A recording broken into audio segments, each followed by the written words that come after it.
All right, now we are on record. So the goal here, the objective is to kind of just quickly go over, and I appreciate the people who came out. Just go over any questions you might have on the exam. So I'll just leave it open really quick, and then if you have any, I mean, I don't have that much time. I gotta get the kids, but we can you can ask any questions about final paper, life, love, happiness, etc. So who has the first question? Nobody? I had a question about the people listed on the keywords for the final. Yeah, that's Um, exactly what we're doing. So you're in the right place. so in terms of like questions, are you just gonna be asking like who these people are and what they did? What people? So like what his name is escaping me. The CIA, the double agent guy in Cuba. I think his name is Yes. Eduardo. Excellent question to begin with.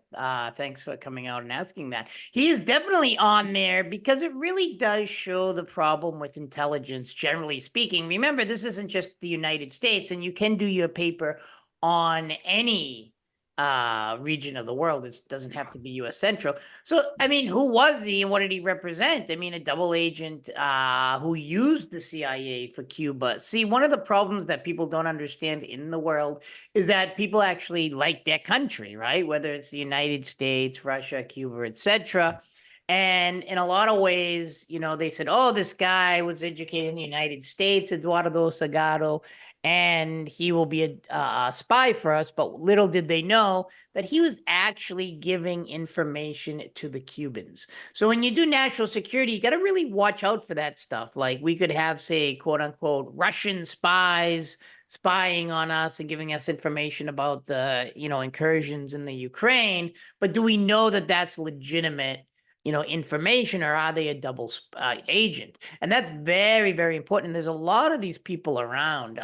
In fact, that whole idea of spying is sketchy, since you never know. We had Aldrich Ames, Hansen, a few others, turning their back on the United States, usually for money. Eduardo Sagado did it because he was tired of the United States actions in Cuba. He was an educated doctor.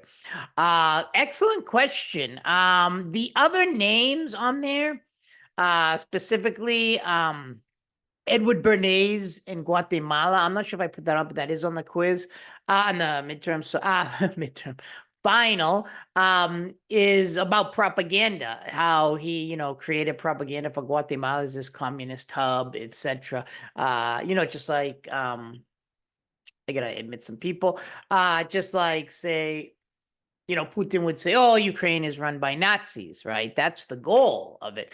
Lindsay Moran, she was very, very important because she dealt with women in spying. And what I like about her is that, in case any of you women want to get a job with the CIA, they do like people in women, because they think people feel more comfortable with women. There's this maternity issue thing that she talked about in the video, and I actually do agree that women are probably more conscious of their surroundings than men are. So she will definitely be on it, on why women make good spies. The same with Anna Chapman, who was, conventionally speaking, attractive, and she was able to move up. And there were a few other people who are Russian spies who have done pretty well. The Timothy McVeigh, Aum Shinrikyo, and Anthrax, that's all to highlight the whole idea of trickle down. You hear trickle down economics, but what about trickle down effects of technology that quote unquote terrorists can get access to in other states, including ourselves? So you got to watch out for this whole trickle down effect. And that was the point of my background when I did the national security video on buying a drone in Goodwill. One, I get everything in Goodwill, even this microphone, but it was brand new. Don't worry, no one was using it. But also like a drone, before you wouldn't think of that. We all have the computers. Look at, we're speaking right now through internet. This is unheard of years ago. So I Is would needs definitely platform. do that. Is she talking to me or someone else? I muted. Oh, I like mutant people. We should get this for the real classroom. Mutant people. But most people would probably like to mute me. What other questions do you have? Very good to begin with. And no, I don't. Nothing else. Anything else? Anything else? In the chat? Nothing? So we all know what's going to be on the quiz, midterm, final. Dawn, what's up? Yes, I do have a couple of questions. I was looking at your test prep, and you mentioned a few things that I wasn't quite sure where you were coming from with them. Piracy, I guess maybe that wasn't supposed to be turned in yet, but you talked about Yeah, piracy. I was talking about that, and then I didn't end up putting it on there. I did mention it in one of the videos, but it isn't on there. And I looked at it, then I said, "Is this on there?" And then I'm like, "Oh no." Excellent question. But I did put on for Africa about the new scramble for Africa's piracy is related to Somalia. But the point of the Niher lecture on, Africa and Barack Obama with a brutal African dictator is really the new scramble about to Africa for alliances. And if you remember Angola, I believe I showed that in this class where there was a thing behind me where the State Department wants us to, get scholars like me to go to Angola and help the people, etc. But it's really about alliances and alliance building, generally speaking. Sorry, I did take that thing off on piracy, so I'm so glad you brought that up. So, what else do you have, Don? Let's see. Excuse me. I'm gonna look on my paper. Please don't close the class yet. I'm gonna go back and look on. I wrote it down. I'm not closing anything up. Don't worry. Okay. Who else has something? Looking at the list of terms and everything, I see the name Elliot Abrams. For some reason, that's escaping me right now. Could you talk about that? Yeah, that's a great question. Elliot Abrams was the personification of politicizing data. He then went back to with the Trump administration, etc. But during the 1980s, he tried to actually cover up some pretty bad stuff like the massacre of El Mozote in El Salvador, the Contra War, and all this stuff. But he and also the head of the CIA are basically William Casey was the head of the CIA at the time, were the kings of politicizing intelligence. Like they were like literally making stuff up and didn't want to hear any other kinds of points. So that's a great question to ask. So Elliot Abrams and William Casey, the head of the CIA, kind of really, and the CIA has kind of written about this themselves, how they said they weren't the best fit for the position. And that will be on there. So that leads us into, don't forget, in the book and the lecture, downward politicization kind of entails incentives a consumer gives to an intelligent analyst. Just remember, the consumer itself is looking down at the intelligence an analyst and trying to give incentives, job, money, etc. I'll help you with this and that. And that's kind of human interaction. The whole thing on politicization and intelligence, I think that this is a human interaction thing where people basically, whether you're the consumer of intelligence, which is downward, or upward, which when you're the person on the bottom and you're trying to, move your career forward, people basically politicize information all the time. So politicization is definitely on there. And then William Casey and Elliot Abrams kind of represent that, but a lot of people do. So,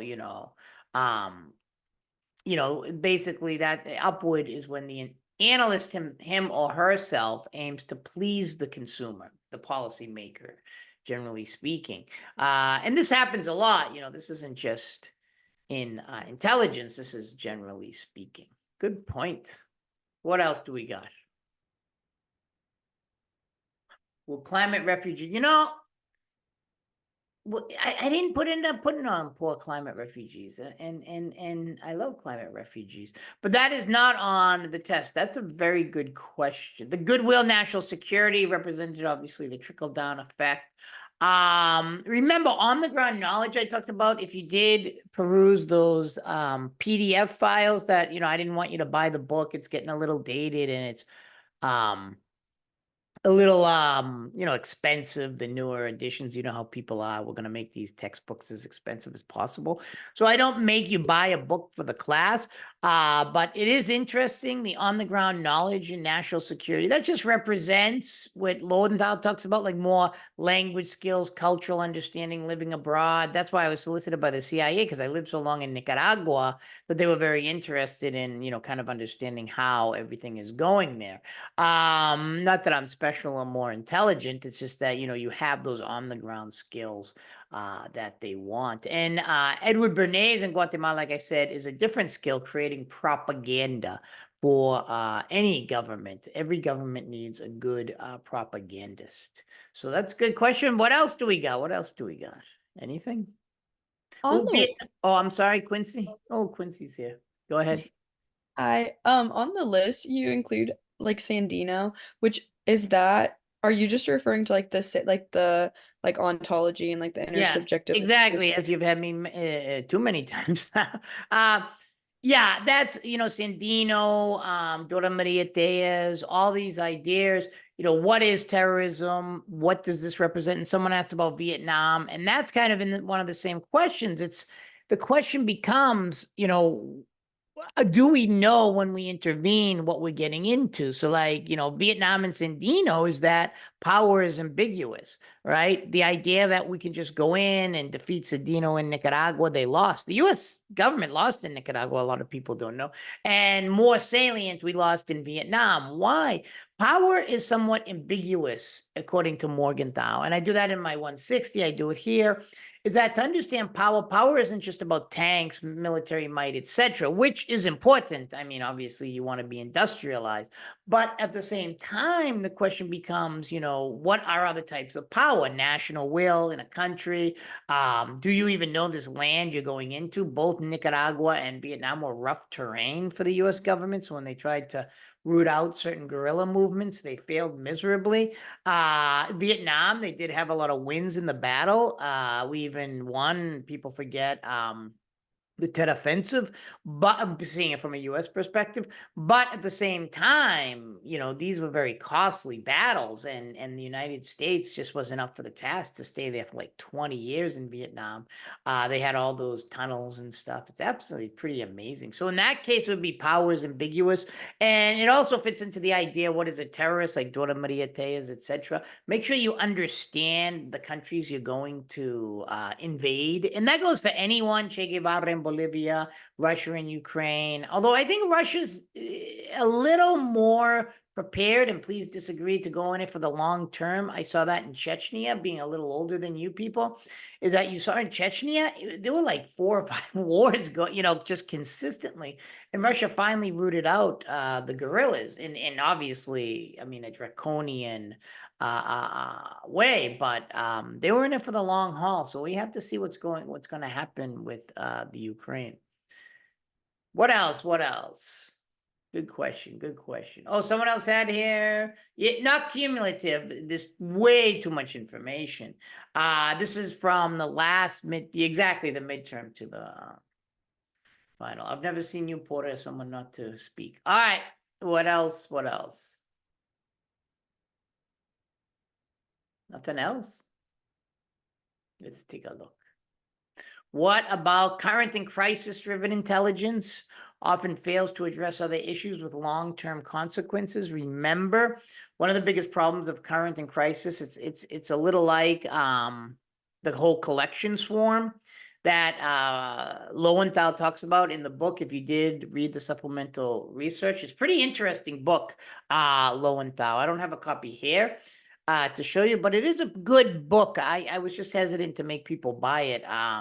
I don't know if I should go back to have them buy it, but whatever. But you kids get saddled with a lot of paying for a lot of things. Tuition's going up. Collection swarm. analysts focus on the same hot topic issues. Remember, you know, while other national security threats go on. So this is one of the things that's kind of interesting about national security. Now I'm seeing this from a US perspective. It's like you see all the problems, like, okay, the Ukraine, Iran, the Houthis, as you probably read the article. But then the question becomes, what about other areas of hotspots that you don't even think of? And I think that like Niger, Sudan, a lot of places that need attention that aren't getting it. And you notice like there's a certain hierarchy of attention, and that becomes problematic because people usually address things that are, you know, more highly salient in the news, or things that, you know, like, you know, oh, this is what the analyst wants, so I'm going to help my career by doing this. If you do want to study a PhD, they do that a lot. Like, you know, I remember after 9/11, people were like, oh, we're going to do terrorism. Now it's different, the rise of China, etc. People always try to catch the wave, and usually the wave's gone by the time they get it. But that's what collection swarm, and also the whole current driven policy of intelligence. And since we're thinking of intelligence, remember the distance school in intelligence observes that, you know, intelligence analysts are those who are very close to power, often become political. And as I talked about in the lecture and is in the book, it's kind of interesting. Do you become close to policymakers or far away? The distance school says the people should be distant because you get too politicized being close to policymakers. But the other school is basically saying, you know, if you're not close to policymakers, you become irrelevant. What else? What else? So that's on it. Counterintelligence, just simply, you know, protecting your own intelligence from espionage. There's also different types of espionage, economic, you know, there's other catch inside spies like Robert Hansen, who I talked about, and Aldrich Ames and others. That's pretty interesting. What else? What else do we got here? Who's got a dog out there? Anything else? Who's that? Can you talk about? Yes, terror in Europe. Excellent question. There. So terror in Europe really represents a whole host of things. So you know how it's going to be on the midterm, on the final. I don't know why I keep on saying midterm. You know what we talked about, the marginalization of Muslim groups, problems with intelligence sharing across the whole entire continent of Europe. Now that even becomes more difficult with Brexit. And I think generally speaking, the national security problem in Europe, you know, I mean, it's not going away as people thought. So I think that this is something to deal with. The video did mention the documentary, like how Muslim groups are marginalized there. And does that fuel other things? Like if you noticed in the documentary, what was interesting for me is like a lot of these people go to prison for petty stuff, and then they come back and, you know, they become hardened criminals. You know, are they, let's say, I wouldn't say revolutionized. I'd say like, what would be a good word? Think, help me. In prison, you get even more extreme. Radicalized? That's what I was thinking too. Good. Thanks for helping me. Yeah, radicalized or something like that. So that's part of that whole terror of Europe. It really focuses on a lot of different things like that. So, you know, it's all these answers. But I like that video, even though it's a little dated, especially for you younger people, but I think it's important to still watch. And you can write that on the evaluations. Wow, that was dated. What else do we have? Hi, Professor. Can you please speak a little bit about the photos of Barcelona, Catalonia, Yes. the protests in Colombia, and what else?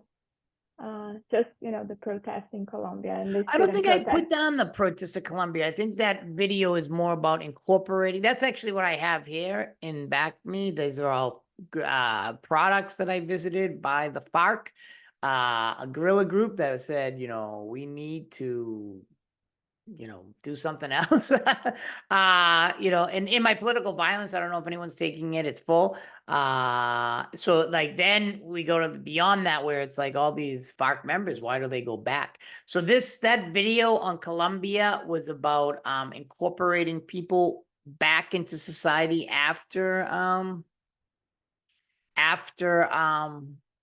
war. I'm seeing if it's on it. I'm not seeing that. And the other thing you asked was, what did you ask? Oh, Barcelona. That's an interesting one. That'll be on there because that's about who's a terrorist. See, it's interesting because in Barcelona, Catalonia, obviously, but Spain was able to crack down because it has so much influence in the world relative to, say, Catalonia. So no one wants to lose Spain as an ally and kind of let it do these kind of pretty horrible things in Catalonia when they were having the vote. Now, a lot of people might say, well, they don't agree that Catalonia should be independent. That's fine. But they were dragging people and beating people away from, from voting. And it is an interesting, I have that debate in my POS 160, should Catalonia be independent or not? But they kind of brutalized the people who were participating, and many of the older people, the people who were in charge of it went to prison. So, I mean, that's a titanic problem right there. Like, do we downplay, those attacks? No one's going to say, oh, Spain is a regime. But yet, if that happened in Venezuela or North Korea or something, it would be like, oh my God, this is terrible.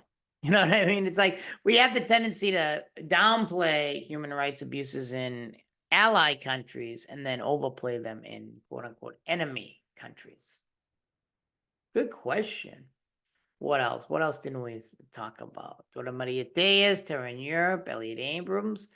Barcelona, Catalonia, you just asked that. Vietnam and Sandino, 100% power is ambiguous. I did put on the 2004 Intelligence Reform and Terrorism Prevention Act. Lowenthal in the lectures actually talk about how it became a buzzword. Like we're going to, fix everything, but it actually created more bureaucratic problems because, the CIA lost a lot of power from that. But one of the other things about the 2004 Intelligence Reform and Terrorism Prevention Act, it also really said like we can predict, we can make intelligence better. Lowenthal thinks we should embrace uncertainty, and I kind of like that. Like, you're not going to be able to predict this stuff, so you're going to have to accept a level of uncertainty. And I did put on offensive realism. Someone brought it up in the midterm, and I said no, but this time, because you have that U.S. foreign policy thing, I did put it on. And that is basically offensive realism is the idea. You had a realism called defensive, where countries were more defensive. But offensive realism, what I like about it, it talks about how states expand, and not always for their self-interest. A lot of times they expand, like for Mearsheimer, Walt, etc., in Iraq, Afghanistan, etc., and the same with Russia in Afghanistan, Ukraine. It expands because it can, and it seems to be in its self-interest, but it's sometimes in its long-term negative interest. Basically, it is not always in their self-interest, and that's what we got to think is China's expansion into the South Chinese Sea, encroaching on the Philippines, etc., in its interest. Or does it actually create blowback, as I talked about in the lecture, where, countries and other entities start to hate you? So that'll be on there. And that's about all the stuff that's on there as I look. And he had in the lecture, Lindsay Moran, Goodwill and National Security on the Ground, Timothy McVeigh, Rumshin Riccio about technology. And Rumshin Riccio, long time ago, before we were born, did a sarin gas attack on the Tokyo subway. What's interesting about that is that was the beginning. I'm not really sure. I don't really like to Google stuff when I'm in these meetings. But I want to see, what year was that? Shinrikyo. It was in 1980. No. I think it was. No, I think it 1984. Yeah, here it is. 1995. See, you kids are so young. 1995, 1980, all the same. Yeah, it actually has a big Wikipedia piece. If you want to learn more about that, it's huge. I didn't know that. They call it the Tokyo subway sarin attack on Wikipedia. And it's very interesting. 1995, before you were born.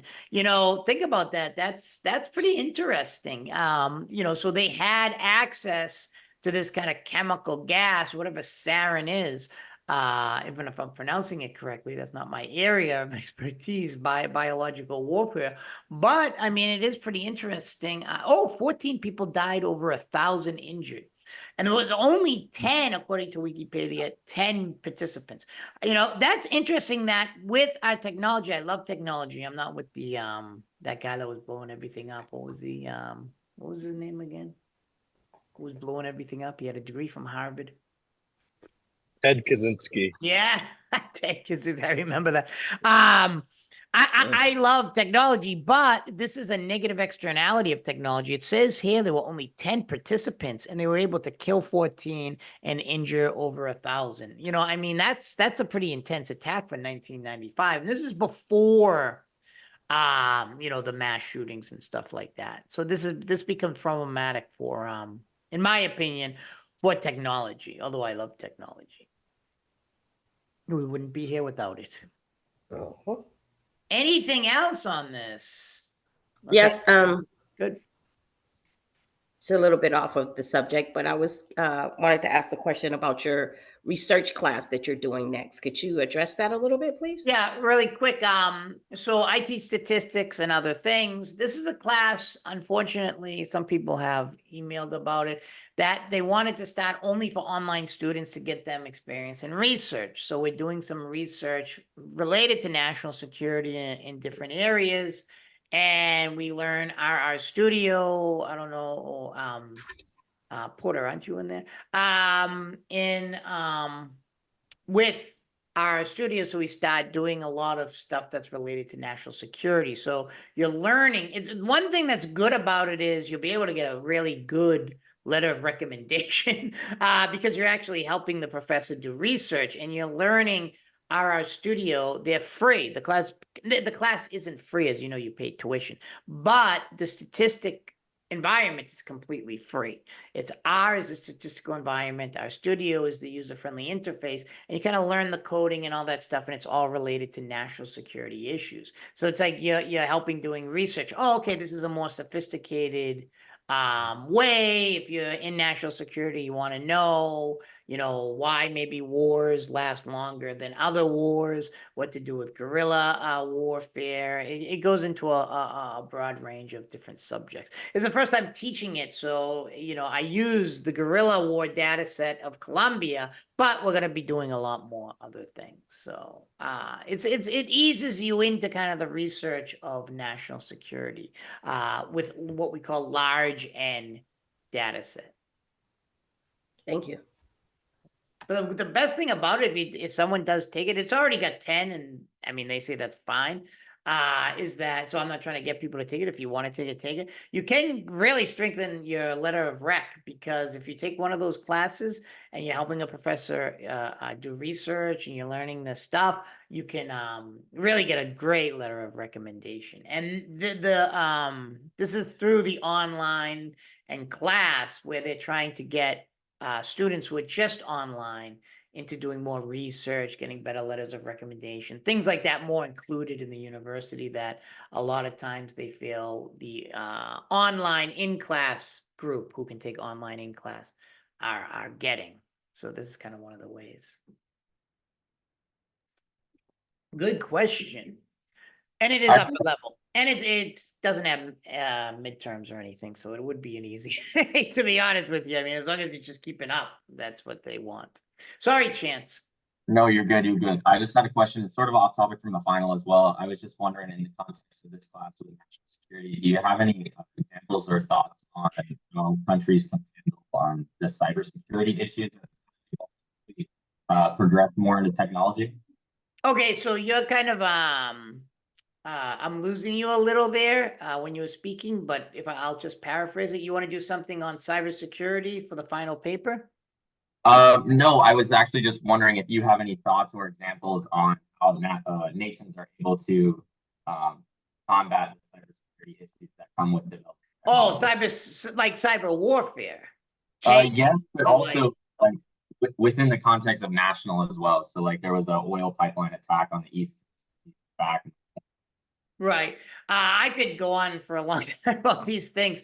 I don't have time now because I'm going to go pick up my kids. But yeah, I mean, if you want, send me an email or something like that. And I also want to incorporate cybersecurity into that class because it really focuses on a question on war. But I think what you're bringing up, Chance, is really important about cybersecurity and things like that. I'd have a lot to talk about that, but I don't want to take up everyone's time now. And you are kind of petering out. You go back and forth. I don't know if it's just me and my ears. But like the mic you're using was going in and out. So I'm trying to grasp it completely. Any other things before we take off? Please ask. Please. You can also write in the chat.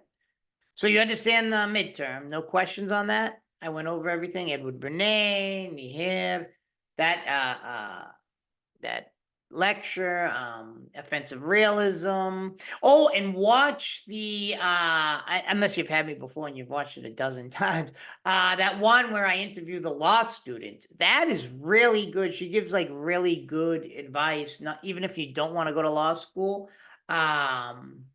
You can, it's really good from my point of view. I don't, even if you don't go to law school, she got into Harvard. I mean, that she gave really good advice on how to like meet the professor beforehand, try to get, and she did an interview, and she talks about that. So it's really cool. And they're doing a lot of different interviews now for law school, graduate school, etc. Yes, personal opinion, but you won't, cite it as your personal opinion, but you can conclude with your personal opinion, like based on this evidence, I conclude blank, blank, blank.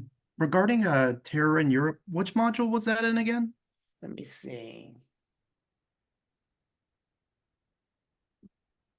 Are you looking at and not finding it? Because I thought it was there. Yeah, I don't know. I just looking at it at a glance, I don't see it. I might just be missing it though. Yeah, but I'm glad you brought it up because I gotta make sure. Did we not cover that? Am I like that out? Let me see. Yeah, I don't recall it either. Really? Neither do I, yeah. Why did you tell me that? I can change those questions or I can send it out and you can watch it. Didn't I talk about it in a lecture? So I got rid of poor terrorism and oh man, and when I updated, because I obviously update my classes to keep it like current, so I'm not saying President Jimmy Carter.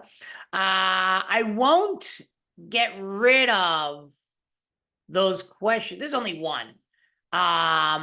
What question should I ask then? We'll change it. What's a good question? Give me a good theme of national security we covered. Maybe something with Equatorial Guinea. Ooh, the United States. Okay, why, about alliances over human rights. I like it. All right, definitely. I'm going to change. I really like. I can't believe I'm going to send that out right now. Terror in Europe, just so you watch it. You know what happened? It's from 2016. And as these I'll just really quickly say this. As these classes, move on, it's 2016. So I'm like, this is 2000 and what year are we in? Am I still alive? 2024, right? 2024. And I must have said it this time around. I must have said, I'm going to get rid of it because I think, I'll replace it with other things. The Houthis are going on, all this other stuff. So I'll dump the terror in Europe. And I didn't even think of it when it came around to the final. But I will send it out and you people can give a poll or something like that or write to me after you watch it what you think of it. And should I keep it in for the next courses for national security? I'm so glad you brought that up. Was it Dino? Yeah. Yeah, I appreciate you bringing that up because sometimes people don't they think the professor knows what he's doing, but usually we don't. So yeah, thanks so much for doing that. I'll change it to something on Equatorial Guinea or an alliance building and stuff like that. And the reason I do that is because we always say we support democracy, but this guy's been in power since 1979. That's before you people were born. I mean, this guy's a totally brutal dictator. And I love that video. I hope you saw it. The one where did you see the 60 minutes? Did I have you see that? not just the lecture. The thing is, when you're going over these courses, I assume no one here taught at ASU, you're like, looking at the students' time. What do I keep? What do I don't keep? But I'll send definitely Terra for Europe up. I really appreciate that. Anything else I didn't go over and isn't in the thing? Just a quick question about, you're talking about that class you're teaching online, B session, but do you know like any opportunities like that that are available to like, Yeah, just They- shoot me an email up to in-class students. what? You mean opportunities like that for the in-class students? Yeah, for like in-person ASU students. Yeah, I have to talk to, so what they are doing is they want this just for the online students, and then if it's popular, they'll put it on for everyone. Because I'm taking like political stats next semester, which I know that's like a little intro to R, but just I Are didn't you know taking what it else. with me? No, I'm taking it B session. I was gonna take it with you, but I had to kind of fast track it a bit. Yeah, I think he might use Stater with that, so that's a little different. Oh, okay. You might have to pay for it. I think that Stater is a little pricey, I thought. That's why I use RStudio Python. They're free and they're open. That's where the world's kind of going. What else? Anything else? Well, I'll stop there. I really enjoyed the class, and really thanks I'm going to send that out right now, Terra in Europe, and change that question. And then, yeah, but watch Terra in Europe. How about this? I'll keep that on there as an extra credit question. So it'll be 21 points instead of 20. So I'll keep the Sounds Terra good. in Europe. Go ahead. Oh, I was just saying, sounds good. All right, so it'll be an extra point on the extra points. All right, I'm gonna take off. Take care, everyone. Thanks everyone for coming. This was a good time. Thank you. Thank you, Take care. Professor.